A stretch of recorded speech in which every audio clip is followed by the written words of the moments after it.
So welcome everyone to the University of Queensland School of Economics Colin Clark Memorial Lecture. My name's Andy McLennan. I'm an emeritus professor here. Before we commence our event this evening, I would like first of all to acknowledge the traditional owners and their custodianship of the lands from which we meet with you today, and to pay respects to their elders and leaders past, present, and emerging.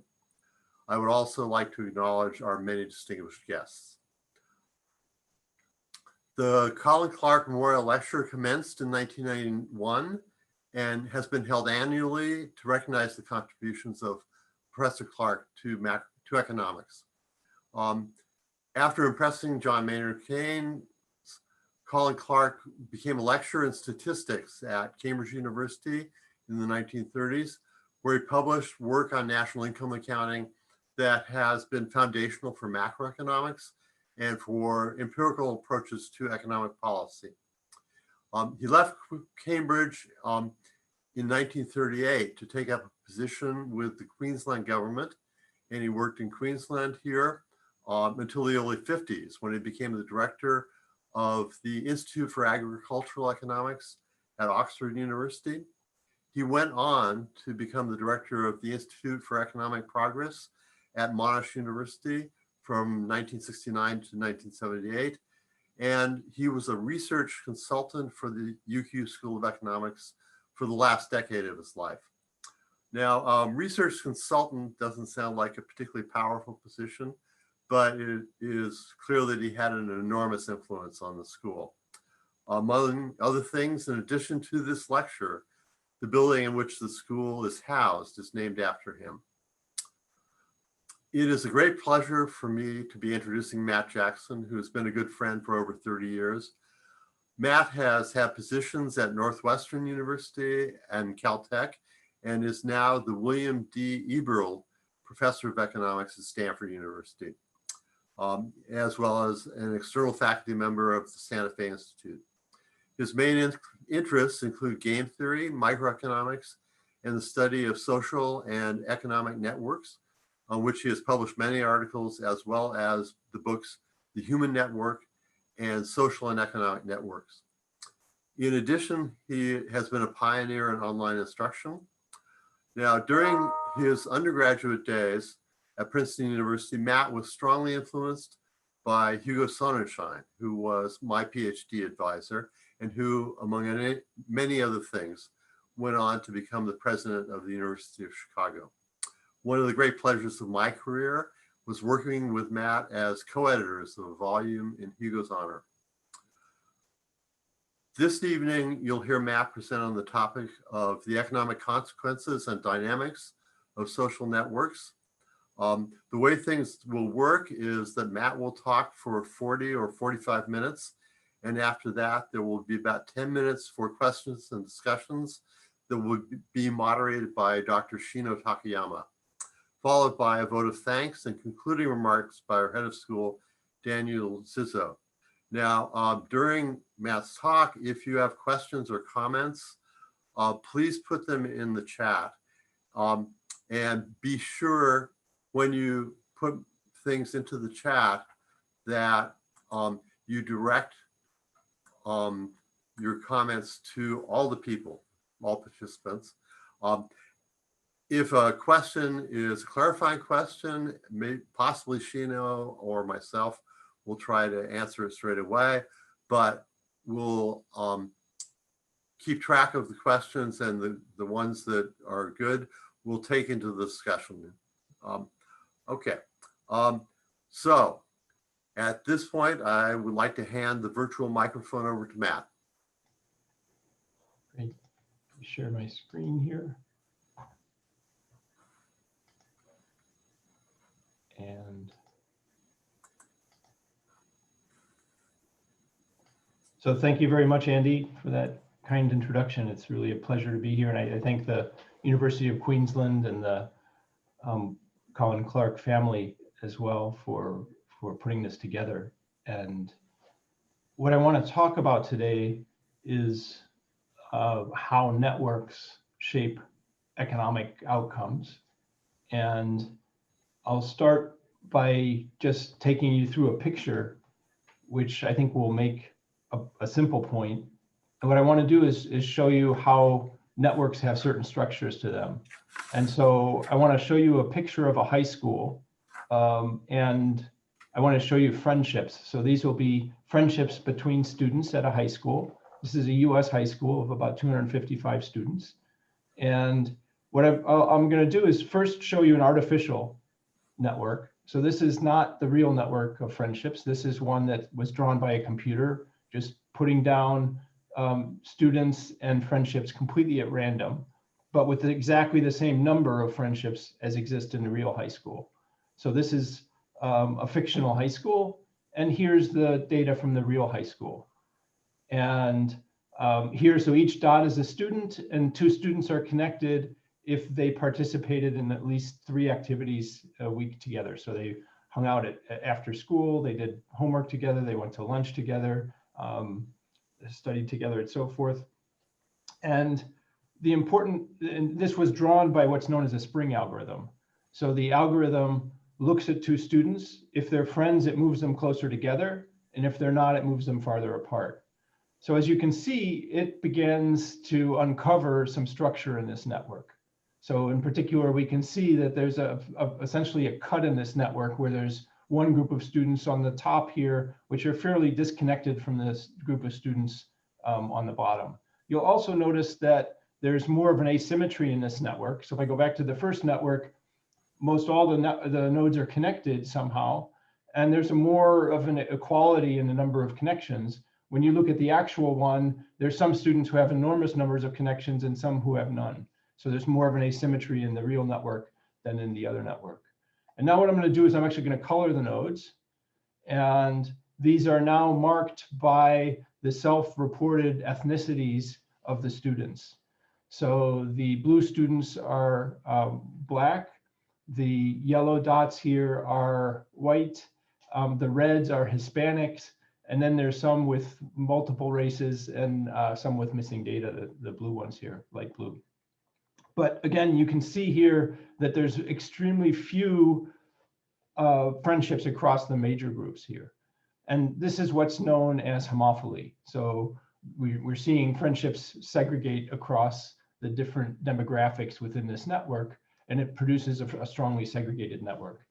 And this is something that I'll talk about in more detail later this evening. But what's important here is that networks have identifiable characteristics, and those characteristics are going to have consequences.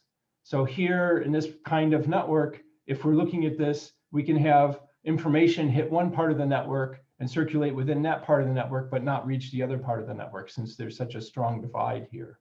And so this is going to have consequences in terms of job information. I'm going to talk tonight about microfinance participation. It can make a difference in polarization, diffusion, and contagions. And so one point is that these networks are going to have consequences. The other is that they're actually going to be shaped by the institutions in which they're embedded.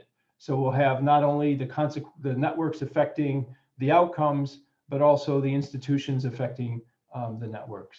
And so we're going to look at these kinds of feedbacks, and we'll also look at some dynamics. So in terms of outline, I'm going to go through, first of all, an example of some research in this area to just give you a feeling for this. So we'll look at diffusion on networks and how that impacts a market. And then we'll go to understanding how networks can be changed by the market itself. So we'll look at networks affecting the market, then market affecting the networks. And then I'll close with just some general trends that are going on these days in terms of networks in the world. So obviously with technology, we're able to connect at greater distances with more people. We're able to track more things. So we see an increasing density, but at the same time, we can see increasing segregation and polarization. And I want to talk about those 2 different competing trends at the end once we've covered some detail of how these things work. So I'll start with just these issues of diffusion on networks impacting a market. And I'm going to start with some research that I did with Abhijit Banerjee, Arun Chandra Sekhar, and Esther Duflo. And we started this actually in 2006, and we're still working on this project. So it's been a 15-year project so far. And the original question was, there's a series of small villages. We want to diffuse information about participation in a loan program. So we want to get people participating in a loan program that's supposed to be beneficial to them. So we have microfinance participation. And what was happening is there were banks going in trying to offer loans to people, and they were having very different success in different villages. So some villages they would go into, they would get almost no participation. Other villages that go in, they'd get almost 50% participation. And they were trying to understand why this was diffusing so differently in otherwise very similar villages. Okay. And so here, what we're going to do is look at how they diffuse the information and why they might have been getting different answers in different places, different outcomes in different places. So this research started in an area of Karnataka, which is southern India, all in about 100-kilometer radius around Bangalore. And this is a picture from one of the villages. You get an impression of what the villages look like. They're relatively poor, some agriculture, some day laboring. And what we did is that we're going to look at 75 different villages, and a bank was going into these villages and offering loans and trying to get people to take up these loans. And these loans are ones that are hard to, it would be hard for the people to get these kinds of loans without having an outside bank. What we did was we went into these villages before the bank entered, and we mapped out the networks of connections inside a village. So we wanted to find out who interacts with whom in this village. How is information going to spread about a new loan program within the village? And so we asked them a series of questions. We asked them, for instance, if you had to borrow 50 rupees for a day, who would you go to?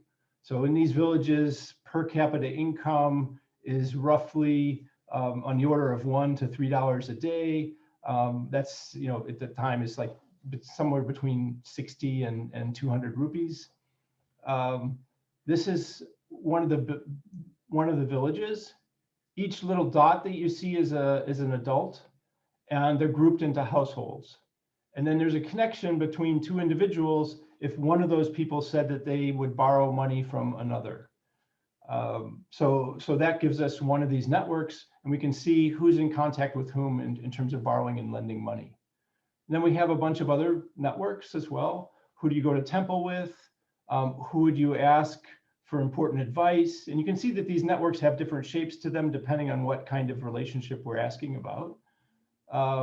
Who comes to you to borrow kerosene or rice? These are kerosene is essentially heating and cooking oil in these villages. Who would you go to for help in a medical emergency? So we have a series of different connections between these people. And what we're going to do is we're going to look at each household as a unit, and we're going to consider two households to be connected to each other if they answered yes on any one of these questions. So if we see a relationship between these, we think these households could be communicating with each other. And I can talk later if you're interested about how these different types of networks matter. So some of them are more predictive than others about what's going to happen in these villages. So what was going on now is let's suppose that the bank comes into one of these villages, and let's go back to this network, and they came in and they were trying to spread word of the program by word of mouth.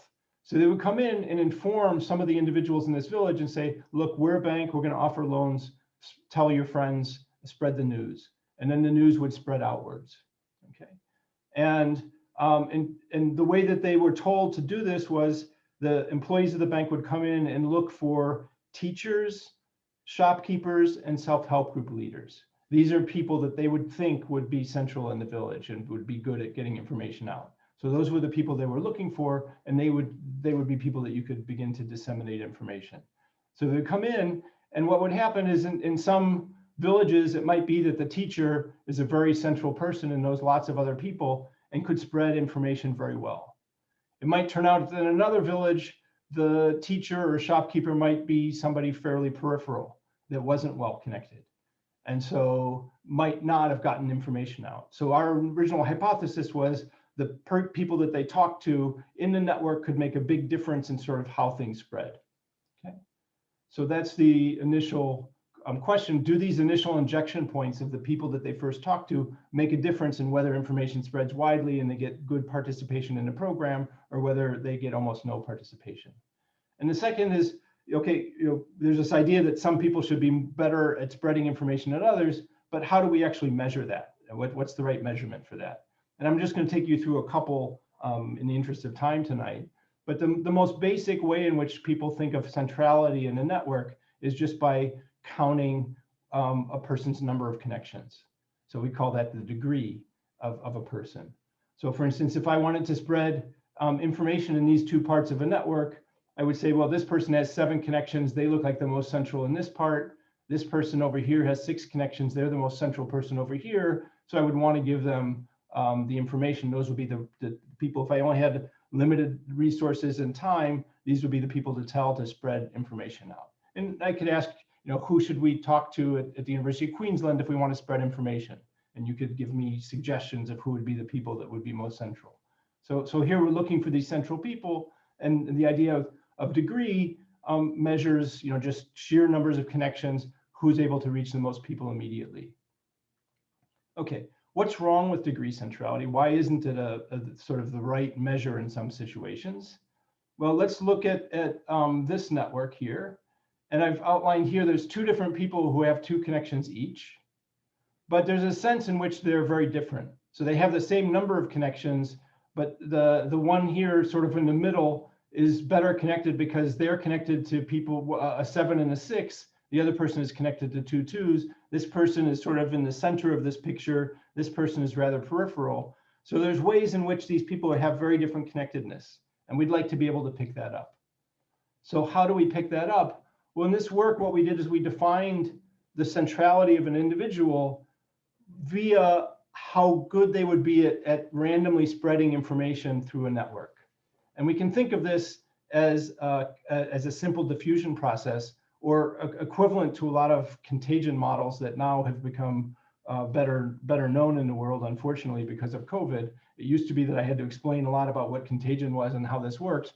People are a little more aware of that now.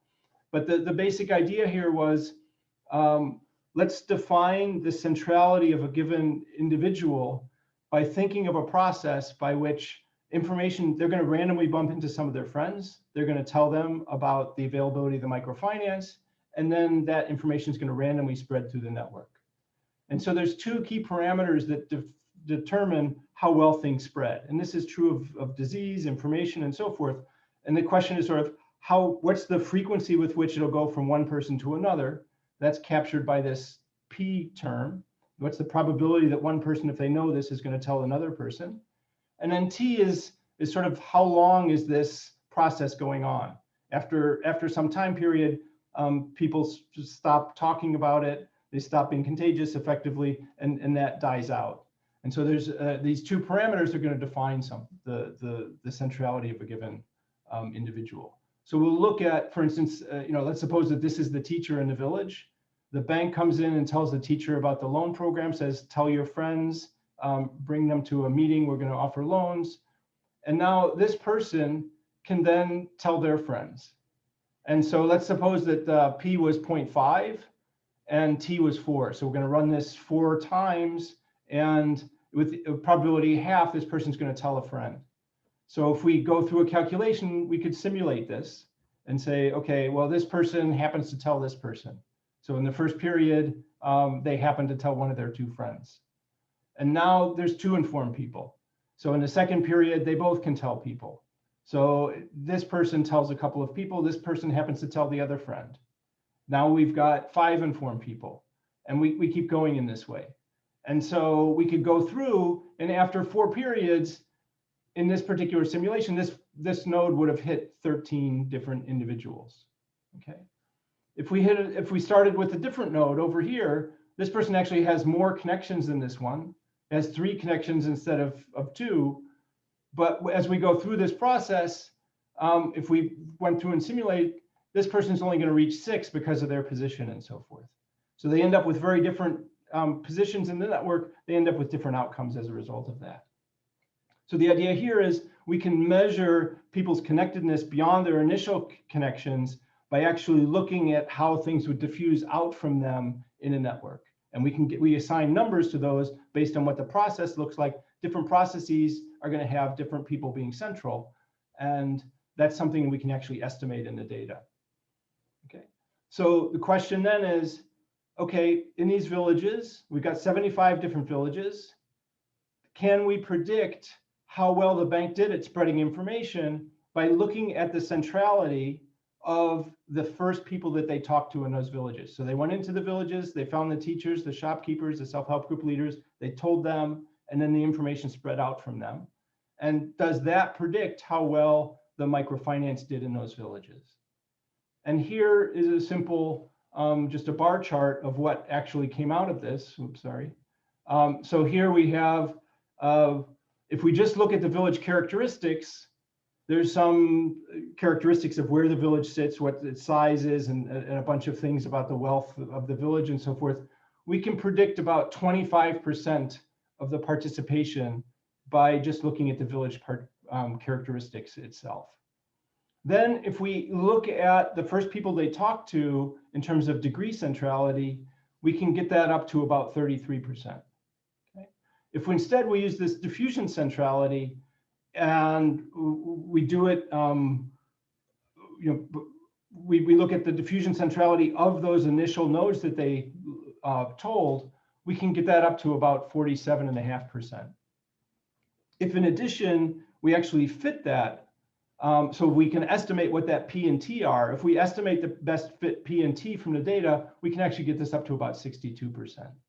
So by actually looking at the diffusion centrality of these nodes and just a very simple spreading process, we can get very much higher predictive value of what's going on than looking at the characteristics of the villages or just looking at the number of connections that each of these initial people had, but actually using this process and understanding how that process looks gives us a good understanding of what the economic outcomes were in those villages through this diffusion process.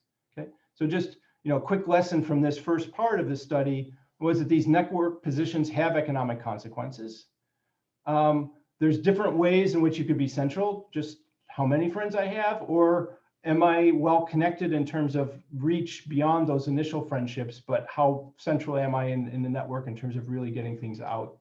And simple contagion kinds of processes are actually fairly good in this setting at predicting the information flows.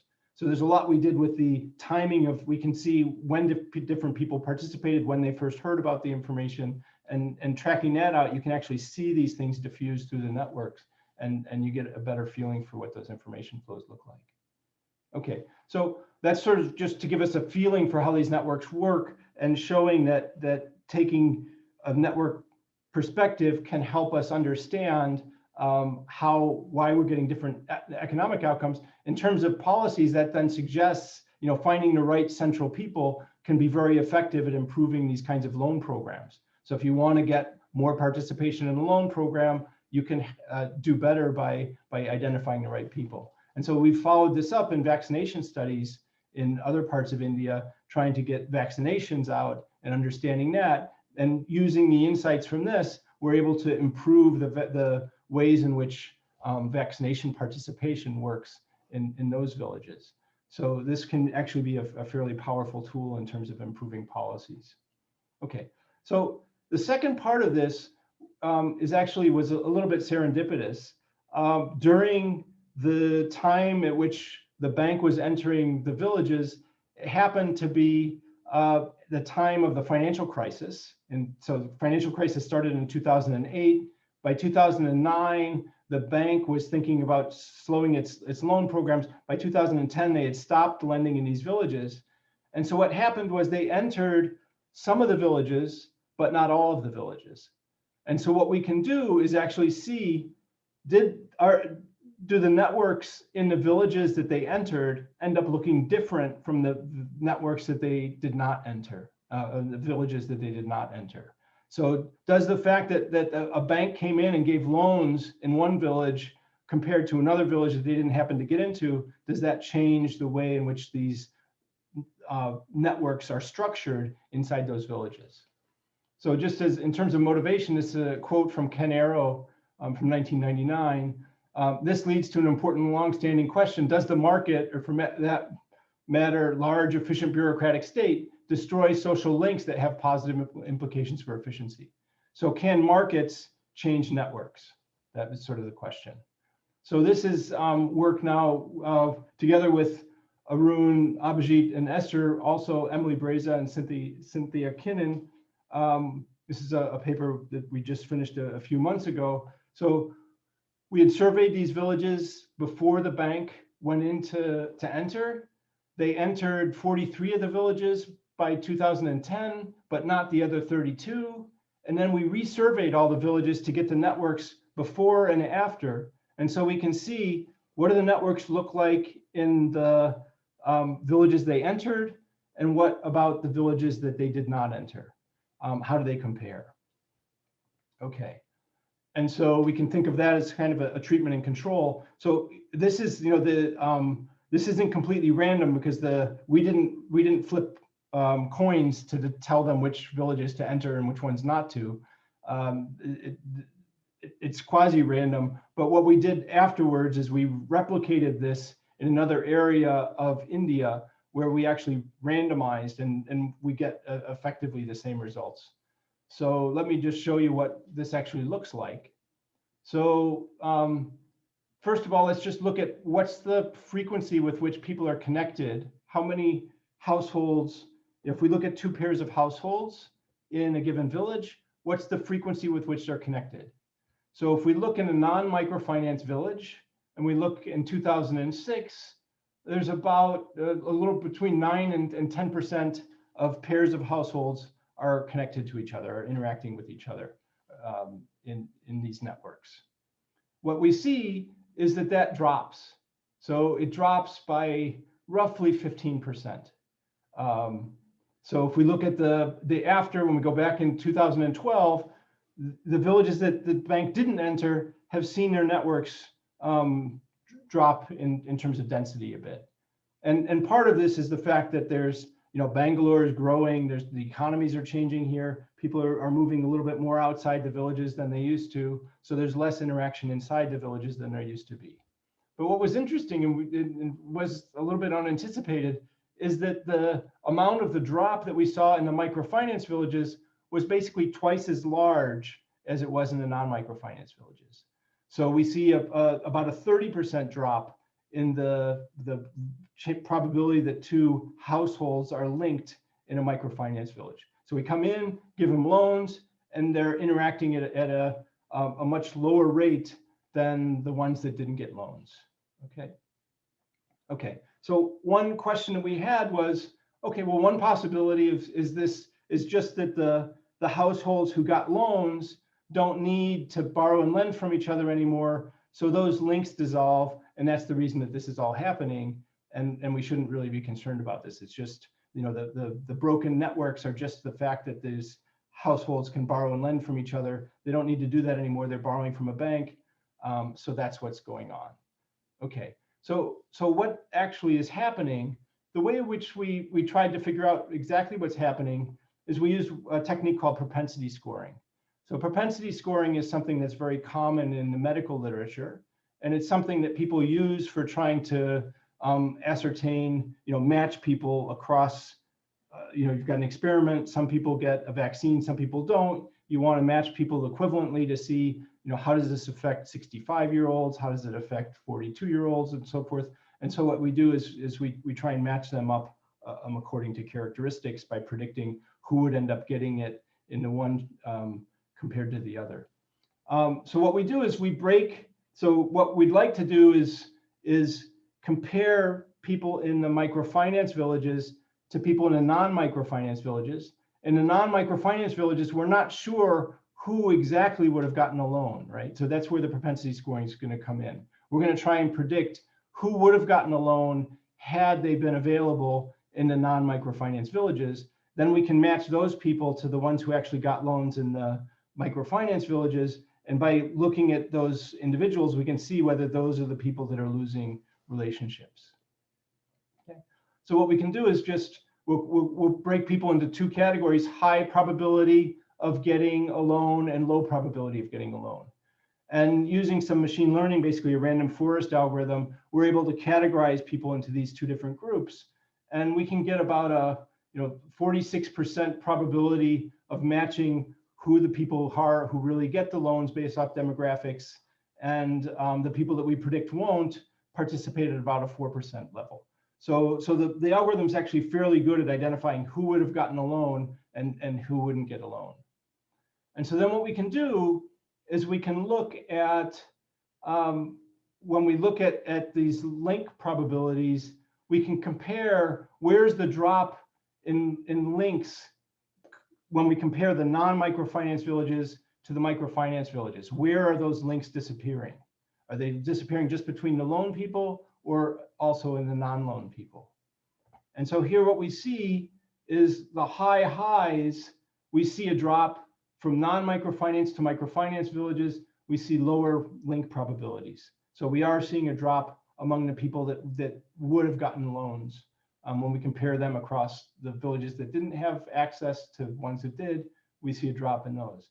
But the surprising thing to us was that we also see drops among the highs and lows, but most surprising is the biggest drop is in fact between the groups of households that wouldn't get loans, that didn't get loans. So the low probability households that are unlikely to get any microfinance are the ones that are actually seeing their networks dissolve at the highest rate.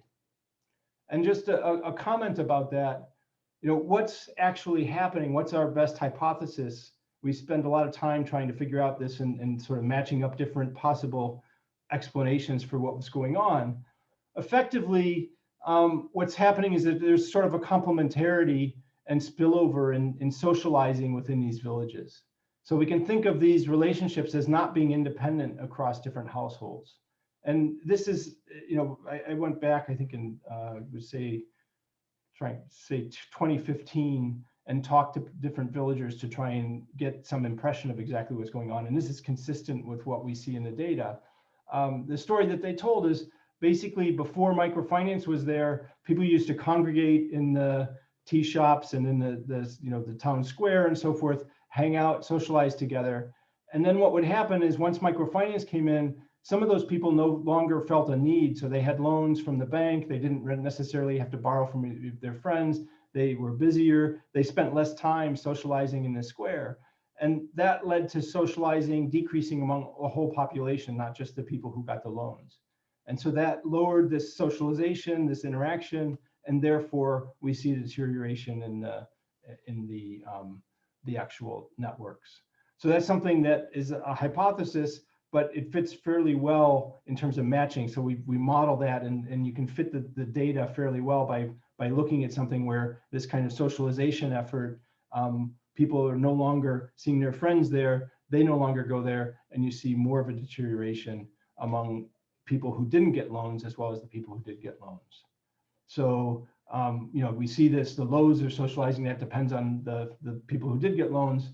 And then we also see, when we look at the data, we see a similar deterioration in advice links and the kerosene and rice links and these other links as well that don't involve borrowing and lending money, but involve other kinds of interactions. We see the same kind of deterioration, which is consistent with this idea that people are just there socializing, they stop socializing, we see this deteriorate. Okay, so let me just say a few things about the implications of this. The implications are exposure to formal loans changes a social fabric, right? So we're seeing a market come in, we're seeing changes in the social networks. And that means that there's unintended consequences. So the lows are losing relationships at even a higher rate than the highs, the people who got the loans. And what we actually, in this follow-up study that we did, which with the randomization, we can actually measure the consumption and the consumption over time of these households. And we see a higher income variance for the households that don't get loans in the places where loans were available. So in the places where these networks deteriorate at a higher rate, we see that have consequences we're seeing non-money relationships being impacted, and we're seeing the variance in their consumption going up because they're no longer able to borrow and lend from their friends. So this can lead to inequality in both in social structure and in economic outcomes. I think the main point of this is not to say that microfinance is bad and we shouldn't go in and offer loans in these villages, but it's just to say that this can have unintended consequences. So the fact that this is being offered means that you could have impacts beyond the intended ones of the programs. So if we're going in and we're trying to improve these people's lives by giving them loans, we can actually have difficulties in terms of what happens in terms of the social fabric for other households within these villages. Okay, so the point of these, is to give us some feeling for what kinds of things network research can begin to tell us. And we can see how networks impact a market. We can see a market impacting networks. We can measure these things and see how they're changing over time. And I want to spend the last 10 minutes here talking a little bit about competing trends that we're seeing in the world today. And I want to sort of focus on two trends that have been going on. One is that we're seeing a sort of an increasing density of globalization, technological advances, a lot of things that are making our networks more connected, more extensive. We're able to deal with more people at a time. And we've got this sort of increasing density on the one hand. And then I'll talk a little bit about how the fact that at the same time, we could be seeing more segregation within these networks. And so I want to start by just taking you through, it's really hard to find networks where we have pictures of them over long periods of time. And so what I'm going to do is show you some data from a study I did with Stephen Nye, a former student at Stanford, where what we're looking at is alliances between countries. So this is going to be at a very macro level, much more the kind of stuff that Colin Clark was involved in. So we're looking at a macro level, and we're looking at here countries, and we're going to be looking at political relationships between countries. So did two countries have an official treaty together where the treaty involved some kind of agreement to either protect each other or not attack each other or be part of a political alliance? So this is what's known as the ATOP data. So I'm just going to start in 1815, so right after the Napoleonic Wars. So for instance, here's Russia, Austria-Hungary. You can look at different countries. And what we're going to do is just go through this over time. And I'll take you to decade by decade. We'll just look at how this network evolved. So 1825, it flips around a little bit. 1835, 45, 55, 65. Now we get 75. The 1870s were a pretty contentious period. We see the network pretty much disappear for a while. 85, it's bouncing around. 95, 1900. Now we get to just before the First World War. It pretty much disappears at that point in time. Then we get to the 1930s. We see it appear a little bit. 1940s, it's bouncing around again. And now we're going to get to the post-war, post-Second World War period, and it starts to densify. And 1960s, now it's getting denser. 70s, and then 80s, 90s, 2000. We see a substantial densification in this. So the network's getting much denser. And so, before 1950, countries had on average about 2.5 connections. Post 1950, above 10. Before 1950, there's about a 2/3 chance that if you're allied, at one point in time, you're still going to be allied 5 years later. Post 1950, that goes up to about a 95% chance. So there's a densification and a much higher stability to these relationships post the Second World War. So we see, the network just connecting. We're seeing much more connections and so forth. And we can begin to ask, what's the explanation for this? Let me just show you what's happening here at the same time. This is world trade as a percentage of GDP over time. And the sort of period in which you see this great densification in networks is also the period where you see trade increasing dramatically. So trade costs dropped. It became much cheaper to ship at great distances. You see a lot more trade going on. And during this time period, you see this increasing density in networks. And the nice byproduct of this is you also see an amazing decrease in the amount of armed conflicts in the world. Okay, so this is something I think a lot of people don't realize, is that we've entered the by far the most peaceful period in human history. This just goes back, this is from the Correlates of War data set that we used in studying this. And this is just incidents. So it's asking, pick 2 countries in the world and ask what's the chance, what's the frequency with which they're at war in any given year. And you can just do this over time, spanning the same time periods, starting after the Napoleonic Wars. And you see periods where this was just spiking up and down. So there were wars going on, fairly large wars, and different. And basically, once you hit this post Second World War period, you see a dramatic decrease in the amount of armed conflict. So you see the networks densifying, you see a lot more trade, and you see a huge drop in the amount of armed conflict. And so what we did in our study was try and map that up to the networks. And what we found was the network connections that are anchored by trade. So if countries trade more than 0.5% of their GDP with each other, they're much less likely to go to war with each other. And so the trade patterns actually predict the peace patterns in this. And we can try and control for things like nuclear weapons, a whole series of other things that you might think would affect this. And the overwhelming evidence seems to be that the trade patterns predict the peace patterns here. And so what you see is increased trade builds relationships, and we're seeing a denser and denser trade network. We see a denser and denser alliance, and basically countries that are trading with each other have no reason to go to war with each other and tend to protect each other. And so that once we enter this post-1950 period, we see less than 1/10 as many wars per pairs of countries as we saw in the pre-1950 period. So in terms of global effects, we've seen increased trade, alliances, decreased conflict. Along with this comes other things, right? So unfortunately, when we see things like the financial crisis in 2008, that was, no longer do we see regional financial crises. Now, once you have a major financial crisis, it can actually spread through this larger network. So it also means that the global economy is more tied together. And also in terms of disease, if we go back in early periods, the Black Plague, for instance, took 4 years to get from Marseille to Stockholm. When we look at something like Ebola or COVID, we will see it actually move partway around the globe in a matter of days. So disease, other kinds of things, there's benefits to this globalization that also means that we're more intertwined in terms of our fates than ever before.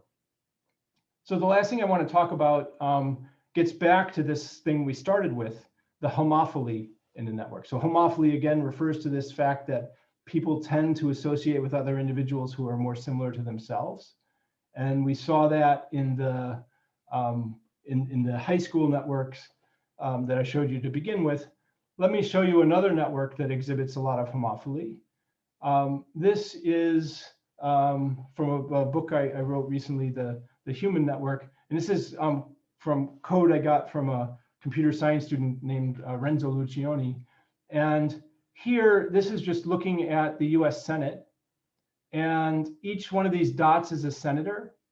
And there's a connection between 2 senators if they voted the same way on bills more often than they voted against each other. So if they voted on the same, either both voted yes or both voted no, more often than they voted against each other, then we'll call them connected, okay?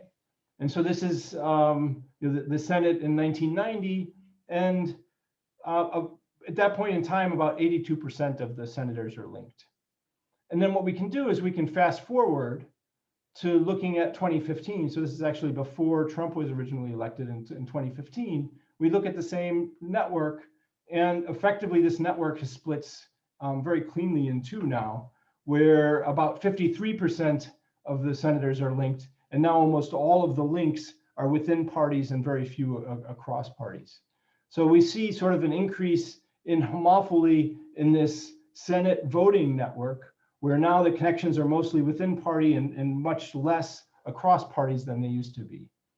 And you can put your names on here McConnell, Feinstein, Schumer, Durbin, Rubio, Cruz, Graham, that you can see who these people are. But we see, this idea that there's more polarized politics, at least in the US, bear themselves out in this data. So we are seeing some changes in these network structures, and that's something that we really need to understand. Let me put together a couple of other pieces of this puzzle. So one other piece of this puzzle, and this is from data from a sociologist at Stanford, Rosenfeld, in a study from 2019. And this follows over an 80-year period how people met their spouse or their partner. So they're looking at couples, and they ask them, how did you first meet? And they have, this was a survey that's been done over a period of years, and they can compare what the answers to this are over time. So via friends, via family, via school, neighbors, church, college, work, and so forth. And the interesting thing is that more and more people are answering online. And you'll also notice there's an interesting trend here. More and more people are meeting in bars.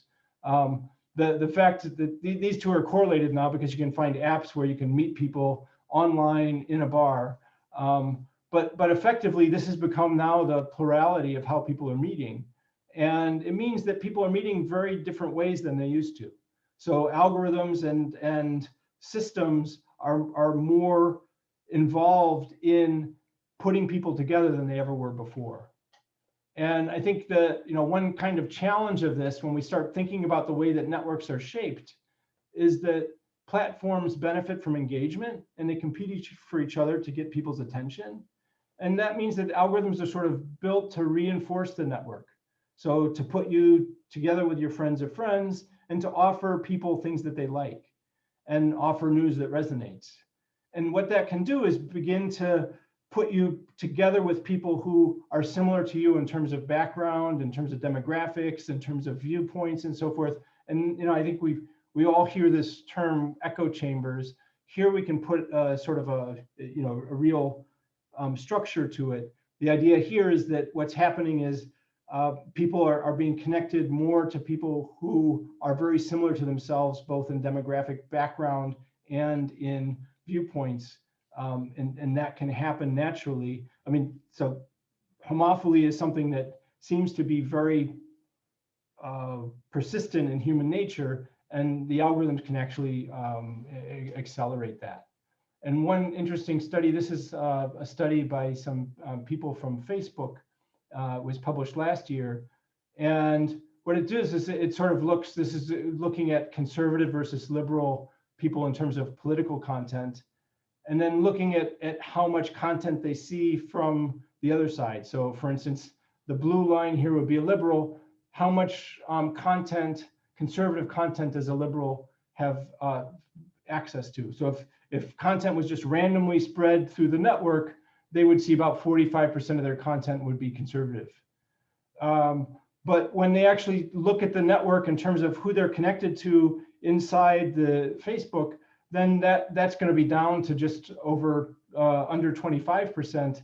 And then the amount that they're actually exposed to through their newsfeed and so forth brings that down even lower. And then the amount that they actually click on, you're down to about 20%. So once you get into these networks, people are becoming are fairly segregated, and increasingly so by what they're exposed to via the algorithms, not just from who their friends are, but what they're exposed to and what they end up clicking on.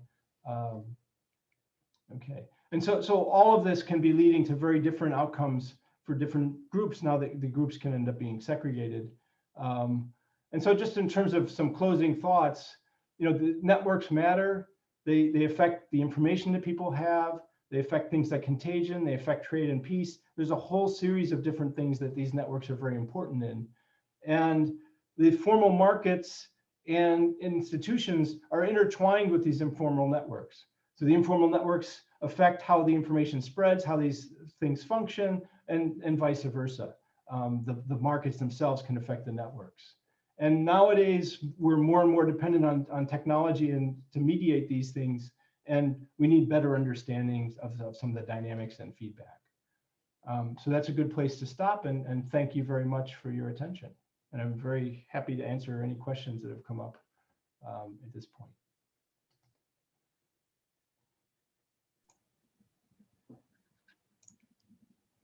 Hi. Okay. Can you hear me? Right. Yes. Yes. Okay. So I have now two questions. So I start with this Bruce question. So I just gonna read out and then probably Matt can just answer, right?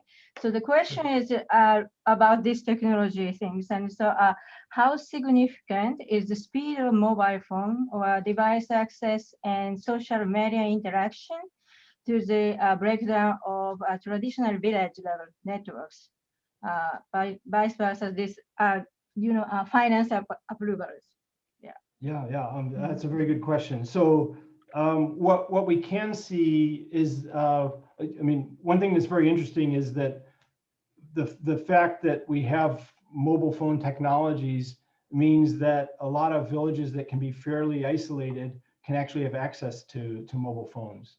And mobile phones are increasingly used to connect those families to people at greater distances, often family members who take temporary work outside of the village, and also are used increasingly for money payments, a form of storing money, so you can actually charge your phone up in terms of cash and then transfer some of that cash to other individuals. So you're right, that technology, the phone technology is being used. It's changing the way people are interacting.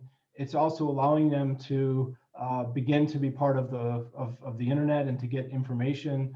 So I think in lots of ways, the technology can be quite liberating, but at the same time, it's also very disruptive. So it's changing things very rapidly. And people who don't have that can be left behind. And so at this point in time, I think a lot of the kinds of things is the same thing with the loans come in, they disrupt that social fabric, and we see changes that are going on. And it takes a while for these things to shake out. So I don't have a particular number in mind of how it's changing things, but I think it's part of a bigger picture as to how things are changing within these villages. And I think that there's a lot we still need to understand. Okay, so next question is from Donald. Would there not be many other factors such as wealth, natural resources, level of education and folks that affect uptake of this microfinance compared with just village contracts? Some other factors could affect. Yes, yeah, almost definitely. So I didn't go through all the ways in which we do the statistical analysis, but the household demographics are effectively picking up a little more than a third of what's going on within the take up.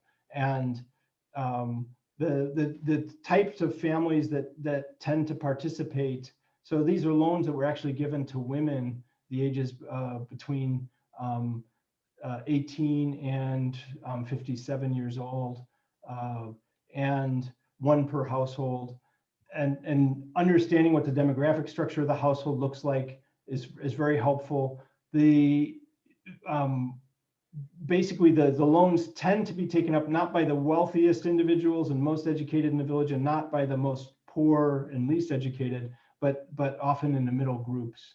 So you tend to get some prediction of who these highs are is very well predicted by some of those demographics, and we use that quite extensively in trying to understand exactly what happens in these villages. Okay, thank you very much. Do you have any other questions from the participants? Yeah, there's a couple more here, I think. A couple more. John Quigley. So if people select more like-minded content than the network offers, doesn't this suggest that the network is actually weakening echo chamber effect? Yeah, so that's a very good question. And actually, I think the extent to which, so I think one thing you can do is you could measure if they're actually just listening to their friends directly. So this, in the study I mentioned, you could ask, what would they get if they were just interacting with those friends and listening to them directly? And then what do they actually get once it's filtered by the algorithm? The algorithm tends to filter a little more, and what they select out of that brings it down a bit more. But it's not completely obvious how they would do the selection on their own and how that works. And so right now, I think one of the things that we need a better understanding of is to what extent these systems are changing the networks, how they're changing the networks. And we actually have a fairly large scale study of one of these networks that we should release, I think, next week, where we can actually look at some of this, and you can begin to understand how people's networks are being shaped by these different systems and by different institutions that they're involved in, and you can begin to quantify that. But I think in terms of really understanding policies, we need a really good feeling for what's happening. And what we can say is that there's a lot of externalities in these settings, and those externalities are not necessarily internalized by the designers of the platforms. And what the ultimate effects of these are and how large they are is something that still needs to be studied. Yeah, and actually comparing to the traditional media outlets, there's actually a very nice study. So the question is sort of, can we compare the choice between traditional media outlets, say, for instance, Fox News versus New York Times and so forth. And one thing that tends to be true is when you look at different media outlets, there's a fairly big difference in the world starting around 1990 when cable television started hitting a lot of places. And you started getting a proliferation of different news channels and media channels that could target different segments of the population. And you tend to see increasing polarization as a function of that. So I think there's a lot of trends going on at the same time. And I think we're getting a good feeling for all the different things that are causing these differences is something that takes a multi data perspective. And you can begin to put some of this together. Actually, in the book, The Human Network, I spend time going through the comparisons of media, networks, and other ways in which people get information just from word of mouth and trying to triangulate all these things that are happening and why people are segregating. Okay, so there are three more questions. One is about this country level network and then individual level network. So the question is, if countries are more connected and then less wars, but people are less broadly connected to each other groups, then does this mean more interpersonal group conflict arising? Yeah, I think that the understanding how things work both within and across countries is a fascinating question. And although we're seeing less and less conflict on an international scale between countries, there are places in the world where we're seeing more civil conflict. And if you look at things like the Arab Spring, we saw contagion across countries and revolutions within countries. And we also seeing some indications that there's increasingly polarized politics. So I think the landscape can be that countries' interests are more aligned, and yet individual interests can still be becoming more segregated at the same time. And so these competing trends can actually be changing our world in different ways at different levels. Okay, then two more. So one is about externality. How should economists think about policies related to incentives concerning participation in networks when externalities are so indirect and complex? Yeah, I think the answer to that is a tough one. It says that, look, when we understand these things, we realize that they're very nonlinear, that their network effects can be explosive and have thresholds and be very difficult to measure and so forth. I think the reality is that we have to deal with a lot of these issues. And so the more that we can understand about them, the more of a handle we can get on these things. And I think, obviously the pandemic has made this more evident than ever. It's something we can't ignore. So we have to better understand it. And I think it just means that we have to get more accurate data and better handles on the models that can look at these processes to try and answer that in terms of the future policy design. Okay, so the last one, like we're getting out of time, but the last one is about the algorithm. Do you think the algorithms will be optimized to strengthen these networks and echo chambers, potentially making them more concentrated? Yeah, I think part of when you look at the platforms themselves, the fact that they're in competition with each other means that they are to some extent forced to try and get people as engaged as possible. And if they can offer people news feeds that get them emotional, that they like, people that they really want to interact with, that's what they're going to push for, and if they're being pressed for competition. And on some level, that's great. I mean, they can put people together with what they really like. But I think on the other hand, that means that we end up with more segregated and less diversified networks. And that has some negative effects and can increase inequality in different ways. So I have several studies trying to understand and quantify the impacts of this on inequality. And I think that that's where the negative impact comes in. And ultimately, we have to figure out what's the right way to try and structure these, not to try and rewire people's networks, but at least on the margin, try to help them diversify a little bit so that they're not as isolated.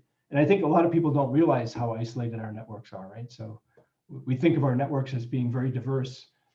They tend not to be. Okay, so John is giving us some comments about it, but then since the time is running up, so I'll pass it to Daniel. Thank you very much for a nice presentation. Thank you.